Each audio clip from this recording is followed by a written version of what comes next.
Kaya may buntag na usab. Kumusta man mo diha? Lockdown pa sa inyo? Mag-live na po ko para sa inyo.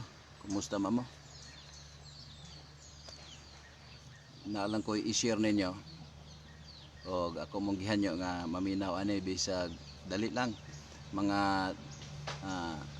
10 to 15 minutes lang akong i-share ninyo karon. Mao ni siya ang makatabang na to nga taliwala sa mga nagapanghitabo sa tong kalibutan. Kini makatabang na to ni nga mapalig-on ta di sa pagtuo. Mga kagalaan kini nga atong pagtuo mo ni nagahatag og kusog nato ngano makasurvive ta, malipayon ta, unya di ta mataranta ni mga problema nga nag-abot sa tong kalibutan ron. Okay, dali lang kay ni paminawan ninyo, 10 to 15 minutes lang. Ang akong i-share ninyo na sa 2 Corinthians chapter 13 verse 5 nag-ingon din examine yourselves whether ye be in the faith, prove your own selves, know ye not your own selves how that Jesus Christ is in you, except ye be reprobates. Okay, presa ta, magpresa ta. Okay? Lord, salamat sa grasya galuoy, salamat ng kagayunan maka-share ko sa mga viewers karon ning mensahe. Tuguti nga kini makapalig-on sa mga Kristohanon nga naminaw karon. Dalaygon kayo are great. Be with us, Lord. Gamit ang mga lagad. Speak everyone's heart. In Jesus' name I pray. Amen. Okay, kumusta? Nga akong i-share ninyo karon is about be a real Christian. Kita mga Pinoy, bulahan kayo ta kay dugay panahon nga si Kristo nabaniog kaayo sa atong nasod. Gani dugay panahon nga gitawag ning Pilipinas nga the only Christian country in Asia. Muna daghan mga tawo, mga Pilipino naghuna-huna nga Kristohanon sila. Pero kining pagiging Kristiyano, di lang ni huna-huna, di po ni pagbati. Mo na siguro una to, be a real Christian. Ngano nag-ingon ko be a real Christian? Kay dunay nag-angkon Kristohanon nga di tinuod nga Kristohanon. Kaya nga diri sa atong gibasa karon sa 2 Corinthians chapter 13 verse 5, ingon pa din examine yourselves, susihan ninyo ang inyong mga kaugalingon kung naa ba gyud mo tinuod sa pagtuo. Ibig sabihin nagatuo ba gyud mo tinuod ni Kristo. Ingon ang Bible, susihan ninyo ang inyong mga kaugalingon. Wala ba mo masayod sa inyong mga kaugalingon? Giunsa nga si Kristo anaa sulod ninyo? Gawas lang kun kamo mga sinalikway. So sad to say, daghang ang Kristohanon o nag-angkon nga Kristohanon, pero sa pagkatinuod di gyud ay Kristohanon. Mao nang iyon ang Bible, susihan ninyo ang inyong mga kaugalingon kung tinuod ba gyud mong naa sa pagtuo. Okay?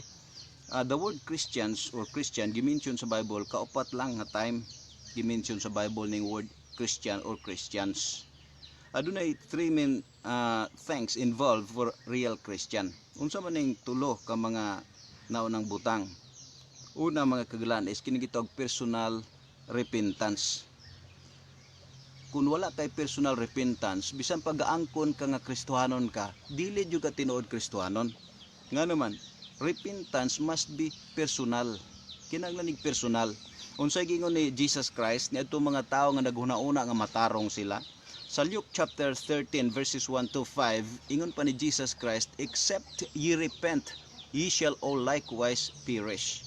Gawas lang kun kamo maghinulsol, laglag usad mo tanan. Tanan yun, nga naman, for all have sinned and come short of the glory of God. Walay taong way sala, tanan nakasala. Kaya nga, ingon ang Bible, kung di mo maghinulsol, tanan mo, mga laglag mo. Imagine mo na. Mani ang personal repentance importante kayo. Si Apostle Paul, ingon pa niya, testifying both to the Jews and also to the Greeks, repentance towards God and faith toward our Lord Jesus Christ. Sa ito pa, bago ka musalig ni Jesus Christ tinuod, pag hinulsol yun, kay part na tinuod nga pagsalig. Moingon ka nagsalig ka pero wa ka maghinulsol, di gyud ka tinuod nga Kristiyanon. Mao nang daghang kay mga tao karon nga nag-angkon Kristiyanon, nadasig lag kadali, nabuutan lag kadali, pero nangabughat. Nganong nangabughat? Wa man tinuod maayo.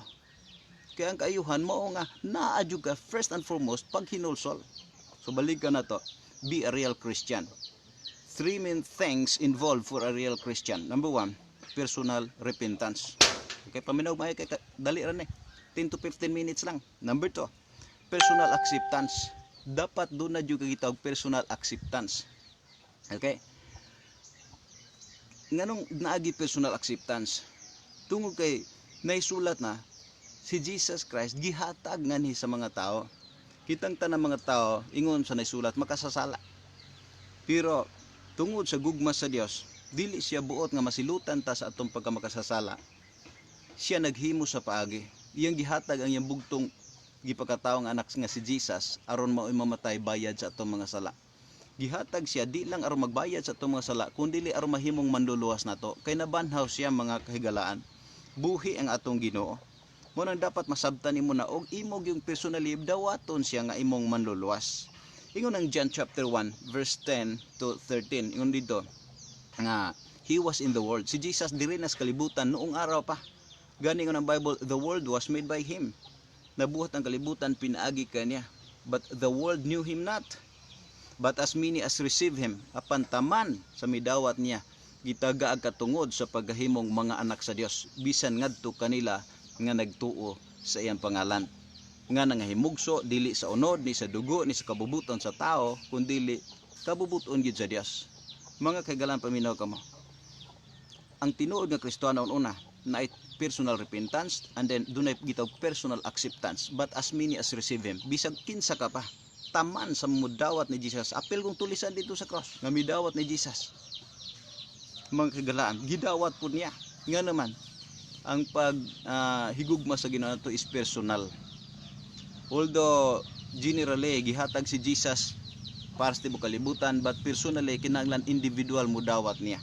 Ang John 3:16 nag-ingon, for God so loved the world that he gave his only begotten son, that whosoever, that is personal, believeth in him. It refers personal acceptance. Imong yung gidawat giila nga si Jesus Christ ang imong manluluwas. Kay dili man kita kaluwas atong kaugalingon bisan pag unsa kabuutan nato. Dunay panultian nga matod pa. Good works, of course, good works are good, but good works do not produce salvation, but salvation produces good works. Okay? Kay daghang mga tao karon ang good works mo na gisaligan. Maayo na good works pero di na makaluwas nimo. Kinahanglan maluwas ka aron makabuhat kag maayo. In other words, ay ka pa makapangalagad sa Ginoo. Okay, balikan na to. Be a real Christian. 3 things we have to consider. Number 1, personal repentance. Higala kinahanglan gid mo personal repentance. Ngayo gid suri sa Ginoo. Lord, pasaylo ako kay makasasala ako.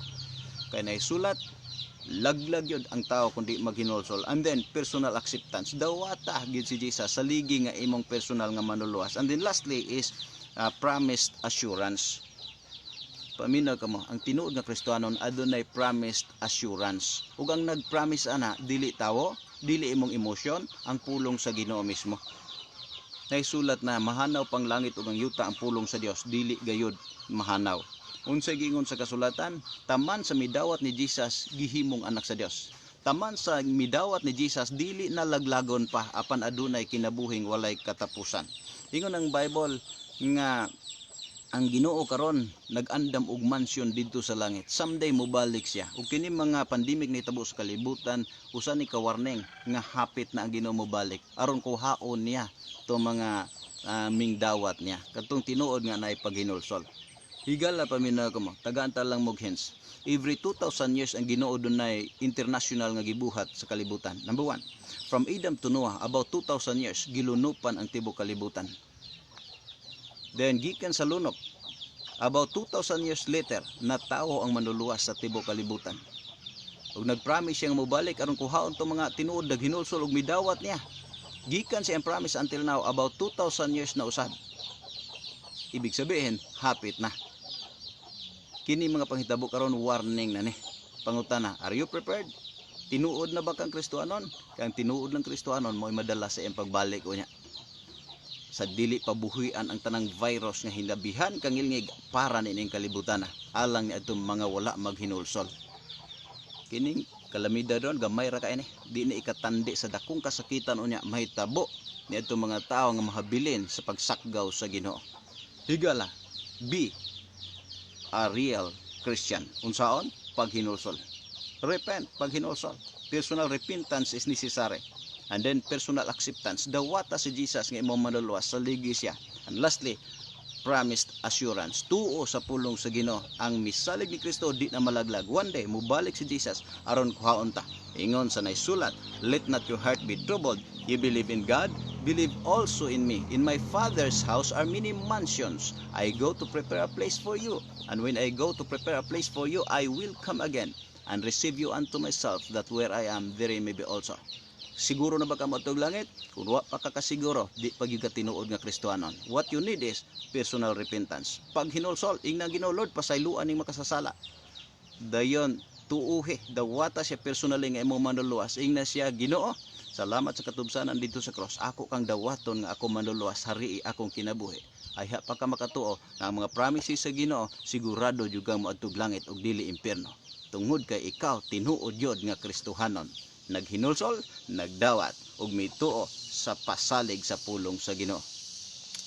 Okay, yan lang taman. Mga about 15 minutes na siguro to. Wa pa ka kasiguro, suban ako, sulod si kasing-kasing karon ingna siya, Lord, pasayloan ni makasasala. Salamat sa katubsanan dito sa cross. Ug buhaton nimo na, ingna siya, dawaton ta kang ako manluluwas, harii akong kinabuhi, 100%. Anytime kuhaon ta sa Ginoo, sa bisan unsang paagi, langit ita punta. Di ta mata sa bisan unsang kalamidad nga mahitabo nining atong kalibutan, because the safest place for a child of God is in the will of God. Kanus ka mahimong anak sa Dios kung dawaton nimo ang bugtong anak sa Dios nga imong manluluwas, Jesus, right now. Okay, magpray ta agi pagtapos. Usban ako, ingna siya, Lord, pasaylo ako sa akong mga sala, ako kang dawaton, Jesus, nga ako manluluwas, harii akong kinabuhi. Prita, salamat, Lord, sa imong faithfulness. Kaluyi ang mga viewers nga wa pa makasiguro.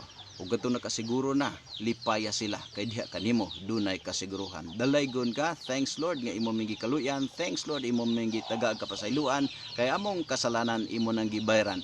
Kami naghinulsol og midawat kanimo nga among manluluwas. Once again, tabangi ang mga tao, labi na mga Pilipino, nga di lang mag-angkon ng Kristohanon, kung dili mudawat gini mo uban ang tinuod nga paghinulsol, aron maangkon nila ang tinuod nga pagkakristohanon, o maangkon nila ang tinuod nga pasalig. Bulag kuhaon mi ining kinabuhi dili mi impierno punta, langit kay ikaw gaandam na. Dalaygon kaya great in Jesus name I pray. Amen. Okay, salamat sa inyong pagtanaw.